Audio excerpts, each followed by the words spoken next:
Olá, queridos. Vamos começar a nossa terceira aula sobre o Evangelho de Lucas e João e vamos seguir os mesmos princípios, os mesmos esquemas de ver a questão da autoria, a data de composição, local, né? E vamos discutir algumas questões que hoje em dia não são tão mais pacíficas, digamos assim, pelo menos dentro da visão acadêmica. Então vamos começar pelo Evangelho de Lucas, é um evangelho bastante bonito, difícil, e, e a questão da autoria também entra na mesma situação que os outros evangelhos que a gente já analisou.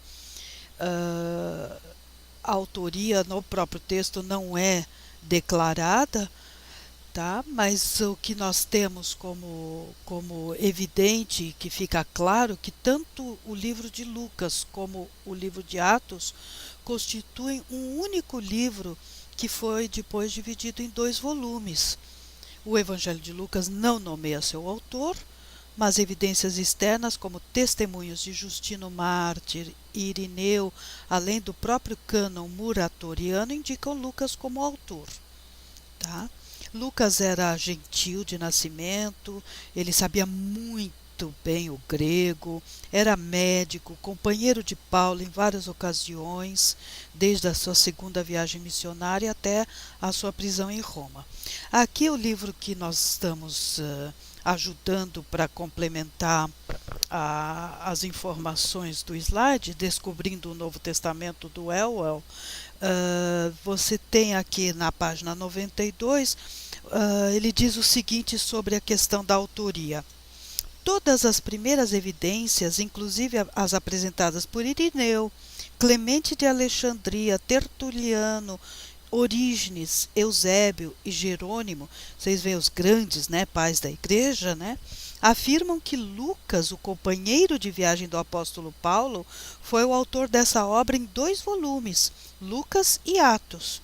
Até mesmo o opositor da igreja primitiva, o Marcião, lembrem do marcionismo, né, afirma isso, como mostra o prólogo antimarcionista.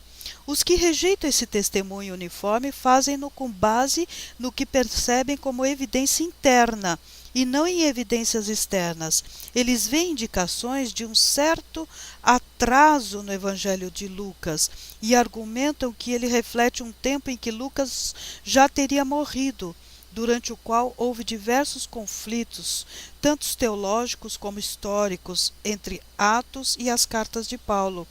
Se Lucas tivesse realmente sido companheiro de Paulo, dizem eles, isso não teria acontecido. Embora parte do material em Lucas e Atos dê um apoio limitado a esses argumentos, eles estão longe de ser conclusivos e certamente não têm força suficiente para desbancar o claro testemunho de 3 séculos de ensinamento da Igreja. Então, quem foi Lucas?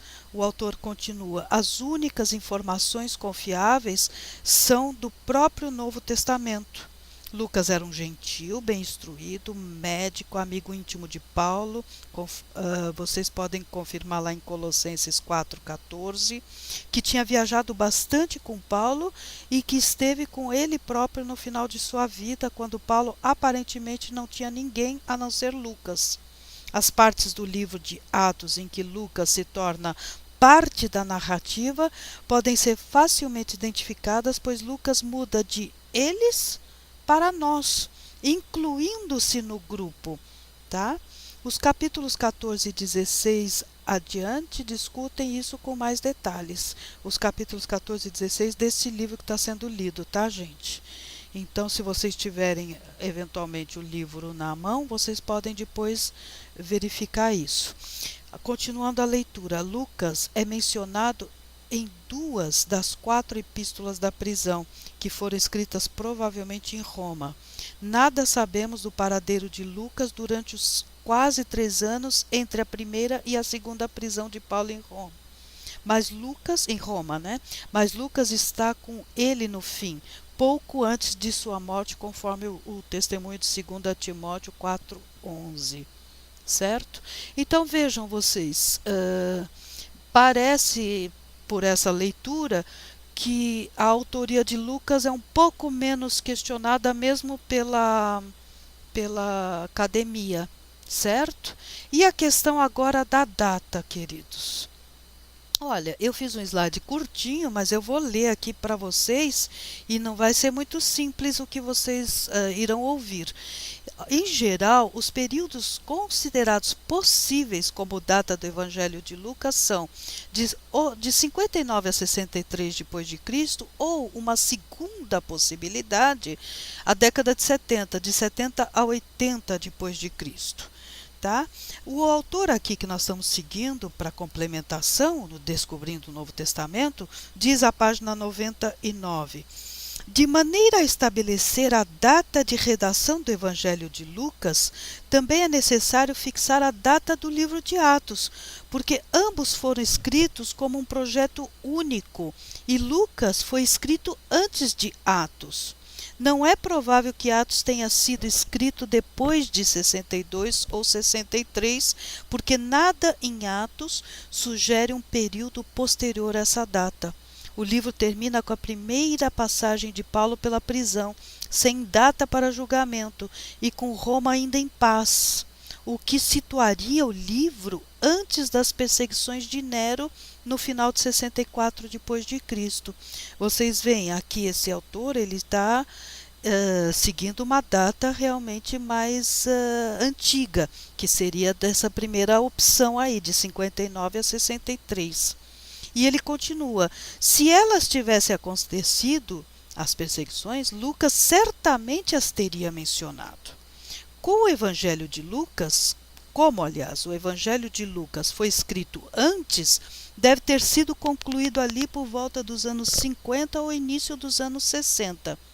Agora, aqueles que consideram a data de redação posterior a isso, alguns chegando mesmo a situá-los já no século II, fazem isso em bases especulativas e não concretas. Um dos argumentos é que as profecias de Jesus sobre a queda de Jerusalém são tão específicas que devem ter sido escritas depois desse acontecimento em 70 depois de Cristo. Vocês podem conferir lá em Lucas 19, 43 e 44 e também de Lucas 21, de 20 a 24. Tá? Esse texto que ele cita como argumento para dizer que já tinha acontecido a queda de Jerusalém e a destruição do templo. Esse argumento supõe que Jesus não poderia ter feito uma previsão tão específica. Se Jesus, de fato, podia prever o futuro com tamanha precisão, o argumento cairia por terra. Outro argumento é que Lucas teria feito uso de Marcos e teria sido escrito mais ou menos na época em que Mateus o fora. Isso significaria que um Marcos posterior exigiria um Lucas ainda mais tardio. E assim vocês veem que há essa discussão quanto à data. Isso é bastante complexo nos estudos bíblicos, né? Então vocês precisam tomar consciência dessas discussões acadêmicas e tomar a sua posição conforme aquilo que vocês acreditam ser mais viável ou mais provável, né? E a questão do local da redação. Tem-se sugerido que Lucas escreveu seu evangelho de Cesareia ou mais provavelmente de Roma, tá? Então, olha aqui, no nosso livro, ele diz assim, já estamos aqui na página 100, não existe consenso entre os estudiosos acadêmicos sobre qual teria sido o lugar mais provável da redação de Lucas. Grécia, Cesareia, Alexandria, Roma, todas foram sugeridas. O prólogo antimarcionista sugere que o evangelho foi escrito em algum lugar em Acaia. Acaia é Grécia, tá, queridos? Tudo são conjecturas e no final tem pouca importância onde Lucas escreveu seu evangelho. É relativamente claro, no entanto, que, onde quer que ele o tenha escrito, o público era composto por cristãos com um passado pagão. Se ele escreveu para leitores judeus, parece haver presumido que eles não eram moradores da Palestina. Vocês veem? Então é isso. Aqui no slide eu pus o que a maioria concorda, que seria Roma ou Cesareia. Mas vocês veem que chega a ser dito também Alexandria e a própria Grécia. O Lucas, ele dirige-se diretamente ao Teófilo e possivelmente trata-se de um oficial romano, não cristão, mas de elevada posição e muito rico. Então isto tem levado a crer, a indicar provavelmente a cidade de Roma como local. É uma das possibilidades, absolutamente não dá para ter certeza, porque ele mesmo não escreve, não tem no testemunho no próprio texto do local, certo? É isso.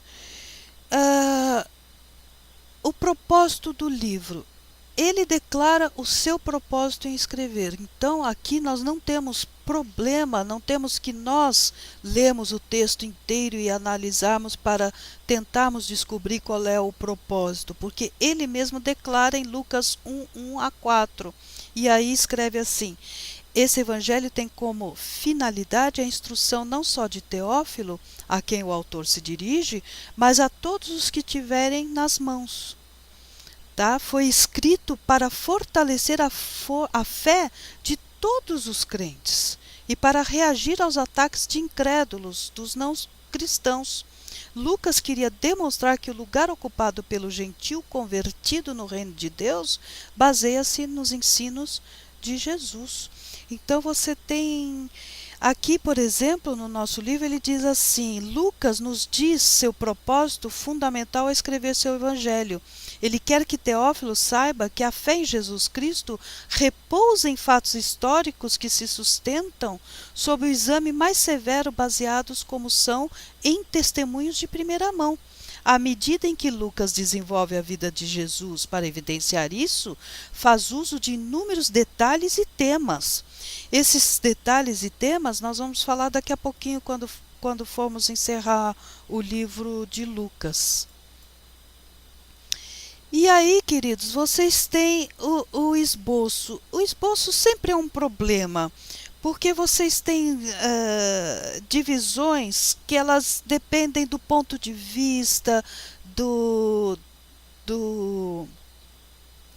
critério a ser utilizado. Você pode pegar um critério geográfico, você pode pegar um critério teológico, né?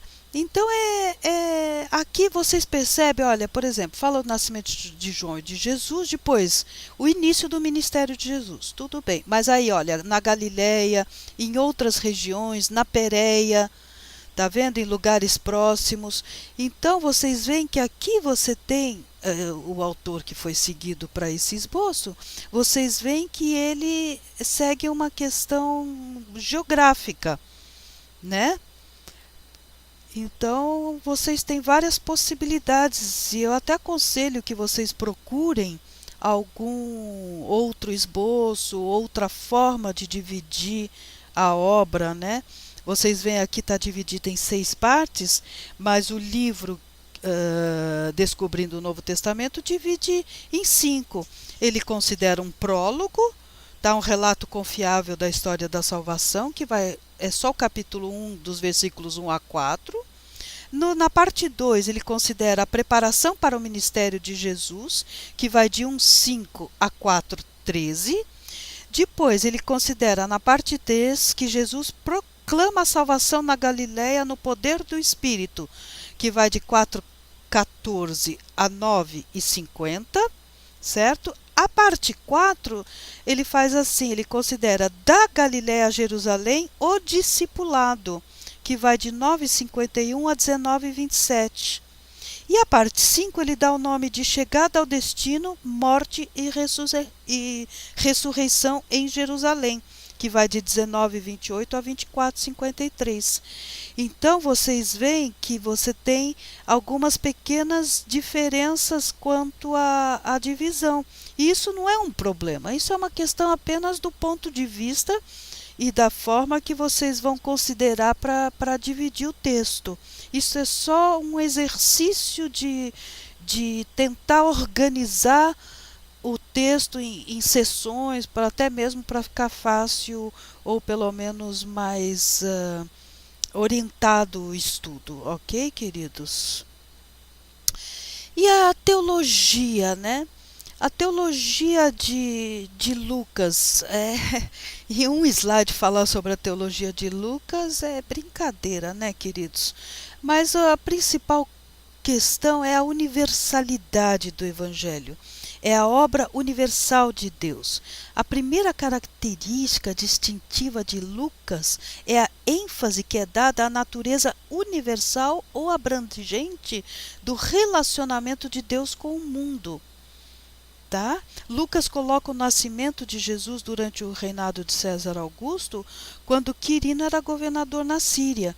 O início do ministério público de Jesus é colocado no tempo por 7 fatos verificáveis: o reinado de Tibério César, o 15º ano desse reinado, a tetrarquia na Galileia e assim vai. E isso era óbvio desde o início, quando os anjos anunciaram a paz na terra entre os homens a quem Deus quer bem, em 2,14. Pouco depois, Simão fala de Jesus como uma luz para a revelação aos gentios. Percebe? Então, a principal questão é excluir, tirar o exclusivismo judeu. A salvação não é só para o judeu, é para o gentio também. E outro tema da teologia é a questão do arrependimento, como se pode ver por diversas parábolas. Lucas também, além disso, se concentra em Jesus como o Salvador do mundo.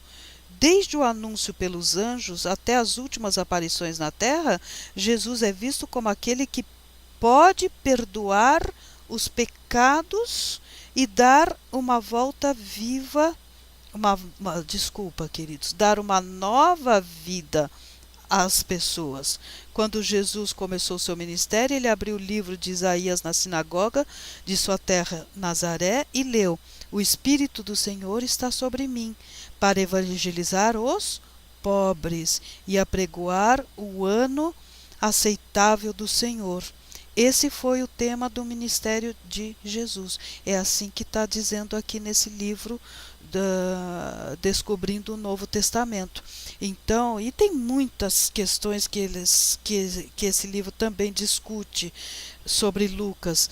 Ele discute sobre o lugar das mulheres no ministério de Jesus e fala da questão do Espírito Santo, do ministério do Espírito Santo, ele chama assim. E aqui na página 104 ele diz assim: finalmente Lucas mostra interesse especial no trabalho do Espírito Santo. É o Espírito Santo que envolve Maria na concepção de Jesus. João Batista será cheio do Espírito Santo, como foram sua mãe Isabel e seu pai Zacarias. Simeão no templo foi guiado pelo Espírito para reconhecer o infante Jesus como o Messias de Deus. Jesus seria o mediador supremo do Espírito Santo para o mundo, de forma especial depois de seu batismo, e a partir daí a vida de Jesus foi caracterizada pelo poder e pela presença do Espírito Santo operando nele. Então essa questão teológica é muito forte em Lucas, que é o que o autor aqui que nós estamos nos apoiando chama de o ministério do Espírito Santo, ok? Então, queridos, em 20 minutos falar sobre Lucas é complicado, mas é um curso introdutório. Vocês procurem ir atrás de uma bibliografia, procurem ler o próprio livro. Vocês têm boas introduções nas próprias bíblias de estudo e procurem ler para poder se aprofundar nessa questão, né? E aí nós entramos no Evangelho de João, que é o último evangelho e que já não faz parte do evangelho sinótico, né? Dos evangelhos sinóticos, ok? Então ele tem já uma estrutura bem diferente, ele relata coisas que não são relatadas nos outros evangelhos e apesar disso, isso não quer dizer que eles vão entrar em contradição, tá? Mas ele retrata fatos que não são retratados. Talvez uma das coisas que eu li sobre isso é que ele tenha achado desnecessário, pelo fato de João conhecer os outros três evangelhos, ele talvez tenha achado desnecessário relatar as mesmas coisas que já estavam disponíveis para a comunidade conhecer. Então ele optou por outras questões também importantes e centrais na visão dele sobre o ministério de Jesus. E aí vamos continuar seguindo a nossa velha e boa esqueminha, né? A questão do autor. Olha, embora o quarto evangelho em parte alguma dê o nome de seu escritor, pouca dúvida existe na tradição de que João, o discípulo amado, foi seu autor. O nome de seu pai era Zebedeu e sua mãe parece que foi Salomé, que, seguindo a informação contida em João 19:25, pode ser que fosse irmã de Maria, mãe de Jesus. Neste caso, João poderia ser primo de Jesus. Tá? A primeira testemunha que indica que João foi o autor é Irineu, e ele já está no segundo século. Entretanto, é uma testemunha muito importante, pois, segundo a tradição, ele, Irineu, foi discípulo de Policarpo e este do próprio apóstolo João. Então vocês veem que a tradição da igreja considera isso muito importante, né? Essa quase linhagem desde os apóstolos até chegar em outros testemunhos, mesmo que no século II, o Irineu é considerado uma testemunha forte por ter sido discípulo de um discípulo do próprio João, tá? Aqui o nosso autor ele discorre bastante sobre a autoria do Evangelho de João nesse livro, né, o Descobrindo o Novo Testamento. Eu não vou ler tudo, mas eu vou ler uma parte porque é muito importante. A ideia de que João, filho de Zebedeu, um dos 12 apóstolos original, escreveu o quarto evangelho, foi sustentada de maneira uniforme pelos pais da igreja e, por essa razão, tornou-se a visão tradicional sustentada pela igreja cristã até os tempos modernos. Entretanto, hoje em dia, a visão tradicional de que o quarto evangelho seja obra de João, filho de Zebedeu, tem poucos defensores entre os críticos acadêmicos. O comentário moderno de Bultmann, de muita influência, nem discute o assunto, simplesmente assume que João não podia ter escrito o livro. Vamos examinar rapidamente o que a igreja primitiva pensava e a diferença da situação de hoje. O Evangelho de João na igreja primitiva era conhecido e utilizado oficialmente desde os tempos mais antigos. Isso pode ser visto nos papiros primitivos de Inácio de Antioquia, de Justino Mártir, de Tatiano, Atenágoras. Referências explícitas à autoria do quarto evangelho por João são encontradas em Teófilo de Antioquia, em Irineu. O que é particularmente interessante sobre o testemunho de Irineu, né, é que ele extraía muito que dizia de Policarpo, que morreu em 156 aos 86 anos de idade, que foi ele mesmo seguidor do apóstolo João. Então, o que o autor disse aqui? Que Irineu disse que foi aluno de Policarpo, e Policarpo foi seguidor do apóstolo João e de outros apóstolos. E Policarpo testemunhou que João seria o autor desse texto. Tá? Então vocês veem Agora, a reação moderna, né, a rejeição moderna, a mudança de atitude, né, da visão tradicional para uma rejeição moderna de João como autor do quarto evangelho, não se baseia em evidências históricas ou em qualquer outro material descoberto recentemente que lance dúvidas sobre a visão tradicional. Na realidade, as novas evidências encontradas, como papiros, manuscritos do Mar Morto, tendem a mostrar o caráter indefensável das visões modernas mais radicais. Não é tradicionalismo impensado vincular o Evangelho a tempos apostólicos. Os argumentos utilizados contra a autoria joanina se baseiam na crítica interna.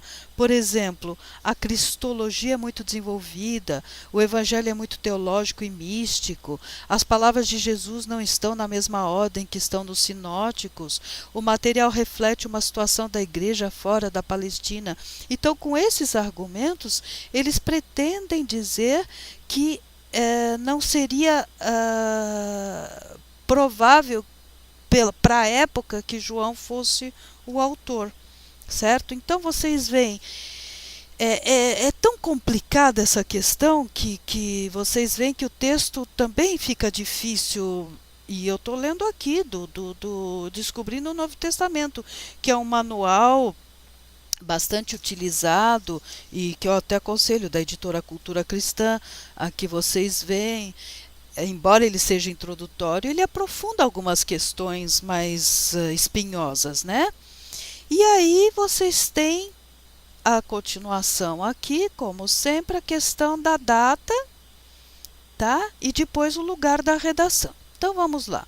O papiro 52, lembram que eu até mostrei para vocês um slide com uma fotografia em que se encontra um fragmento do Evangelho de João. Isso eu não tinha falado para vocês, que esse papiro 52, que é o papiro mais antigo que nós temos em mãos, tá? Foi encontrado no Egito e data aproximadamente de 130 depois de Cristo.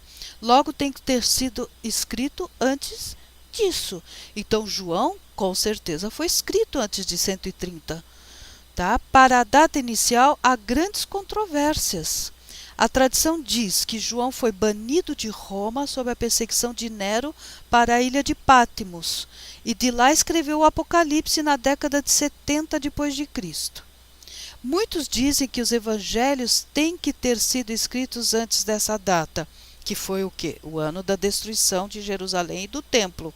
Assim, o mais aceito é que João tenha escrito seu evangelho em torno de 80 a 90 depois de Cristo, aproximadamente 50 anos depois de haver testemunhado o ministério terreno de Jesus. Aqui no nosso autor diz assim: a visão tradicional estabelece a redação de João em Éfeso nos anos 90. Alguns críticos do século XIX estabeleceram uma data 100 anos até mais tarde, aproximadamente 180 depois de Cristo, em bases o quê? Dogmáticas. Mas isso foi gradualmente trazido de volta à data original oferecida pela igreja primitiva. A hipótese de João ter sido escrito provavelmente na última década do século I é hoje aceita quase que universalmente. Na verdade, existem alguns que querem empurrar João para mais cedo, para o ano 70 ou mesmo antes disso. Éfeso ainda é o lugar de redação mais provável, porque João ficou lá no fim da vida. O conhecimento detalhado da Palestina que o Evangelho exibe se deve à experiência pessoal do autor nos acontecimentos descritos. Então, aqui eu também já acabei respondendo para vocês que a tradição unanimemente atribui o local de autoria do Evangelho de João a Éfeso, a cidade de Éfeso. Tá? Você tem esse testemunho em Irineu, tá? No final do século I. Há alguns temas em comum entre o Evangelho de João e o Apocalipse, que certamente foi composto em Éfeso, como o conflito com as autoridades na sinagoga e a polêmica com os discípulos de João Batista, tá? Que, segundo o autor, sustentam essa possibilidade. Então, vocês têm uma data entre 80 e 90 e o local em Éfeso. Esse é ainda hoje as duas, tanto data quanto local, mais aceitos pelos estudiosos. Tá certo, gente? E o propósito? O próprio texto declara o propósito para o qual foi escrito. Em João 20:31 diz assim: Estes, porém, foram escritos para que creais que Jesus é o Cristo, o Filho de Deus, e para que, crendo, tenhais vida em seu nome. Então, vocês veem, foram escritos para que creais. A palavra crer aparece 100 vezes nesse evangelho. Olha que interessante. Por que eu estou dizendo isso? Para vocês decorarem? Não. É porque isto marca uma posição teológica, marca uma intenção. João compôs o seu evangelho para fornecer razões para a fé salvadora de seus leitores e, consequentemente, assegurá-los de que receberia o dom divino da vida eterna. Então, esse é o propósito e a intenção teológica. Tá? Aqui, por exemplo, no nosso livro, Descobrindo o Novo Testamento, na seçãozinha pequena dos propósitos e as características, diz assim: como é verdade com todos os evangelhos, a meta joanina é pintar um retrato de Jesus, desenhando-o como João e outros testemunharam, e formatando essas recordações para transmitir uma mensagem adequada. No caso de João, temos as palavras do próprio autor a nos guiar. João escreve para que os leitores creiam que Jesus é o Cristo, Filho de Deus, e que por intermédio da fé tenham vida em seu nome. Mas tem muito mais que isso no Evangelho de João. Para conseguir seu propósito, João salienta algumas verdades sobre a pessoa e a obra de Jesus. É isso que diz o livro que nós estamos seguindo ao lado dos slides. Então vocês veem, é muito difícil, gente, para mim, eu acho que para qualquer professor, ir pensando coisas para dizer em tão pouco tempo, né? Mas como realmente nós precisamos dar uma introdução, não podemos aprofundar muito, né? Então ficam aí as principais questões. O que não é, como se diz, as únicas possibilidades, e nem estamos esgotando aqui todo o conteúdo, tá? Engraçado, eu achei numa das minhas pesquisas sobre a questão da estrutura do Evangelho, já foi objeto de várias propostas, embora nenhuma delas possa ser considerada absoluta e definitiva. Como eu já disse, esboço é esboço, depende do ponto de vista, mas teve uma delas, vou dar duas formas de fazer o esboço de João para vocês, mas não são as únicas duas formas. Mas uma delas é que eu achei muito interessante que esse texto teria uma forma semelhante ao Templo de Jerusalém, dividido em 3 grandes partes, sendo a primeira aberta a todos, correspondendo à pregação pública de Jesus. Então seriam os capítulos de 1 a 12. Uma mais interna, restrita somente a quem? Aos sacerdotes, cujo paralelo seriam os ensinos de Cristo aos seus apóstolos e discípulos mais íntimos, que estaria no capítulo de 13 a 17. E uma terceira, do capítulo 18 a 19, acessível somente ao sumo sacerdote, que corresponderia ao sacrifício de Jesus na cruz. Eu achei muito interessante essa simbologia. Vocês veem que pegou um critério de que cada vez mais como se estivesse fechando o público, no sentido de tem algumas revelações que não são acessíveis, digamos, a todos, que tem coisas que ficam realmente só como se fosse para o sumo sacerdote que antigamente no templo era o único que poderia entrar num lugar chamado Santo dos Santos, que ninguém mais tinha acesso a esse lugar, né? Então eu achei bastante interessante e diferente essa visão, né? Mas evidentemente, volto a dizer, ela não é a única. Então vocês têm uma outra possibilidade, tá? Que eu tirei desse livro aqui, e que vocês têm essa divisão. Um prólogo, que é uma introdução, é uma palavra logos que vem antes, né? A palavra revelatória, tá? Depois, o impacto produtor de fé no ministério inicial de Jesus. Aí, 2, a autoridade das palavras doadoras de vida de Jesus, pois Jesus aqui com letra minúscula, peço desculpas. Outorga do corpo e do sangue de Jesus pela vida do mundo, iluminação da humanidade por Jesus, com a resultante divisão em incrédulos destinados ao juízo e crentes destinados à vida eterna. A ternura de Jesus em contraste com a crueldade das autoridades religiosas, o dom da vida mediante a morte de Jesus, retirada e retorno de Jesus, e a parte final, onde você vai ter aí a morte e ressurreição. Vejam, eu acho que deu algum problema aqui, eu peço desculpas, evidentemente, Jesus aqui com letra minúscula, foi algum erro aqui na minha edição, tá bom? Mas vocês veem que é uma divisão totalmente diferente, né? E vocês pegando bíblias de estudo, por exemplo, vocês podem pegar a Bíblia de Estudo de Genebra, a Bíblia de Estudo Arqueológica, a Bíblia de Estudo Palavras-Chave, tá? A Bíblia de Estudo do Matthew Henry. Essas são todas Bíblias de estudo, cada uma vai dar alguma divisão e algum aspecto sobre isso. Tá certo, queridos? Enfim, consegui dar uma aula em 36, 7 minutos, né? Peço desculpas aí que eu estou um pouquinho cansada, eu estive muito mal e resfriada essa semana, então eu estou um pouco cansada, um pouco debilitada, mas eu procurei falar da melhor maneira possível, embora até minha voz não esteja muito boa. Tá bom, queridos? Um grande abraço.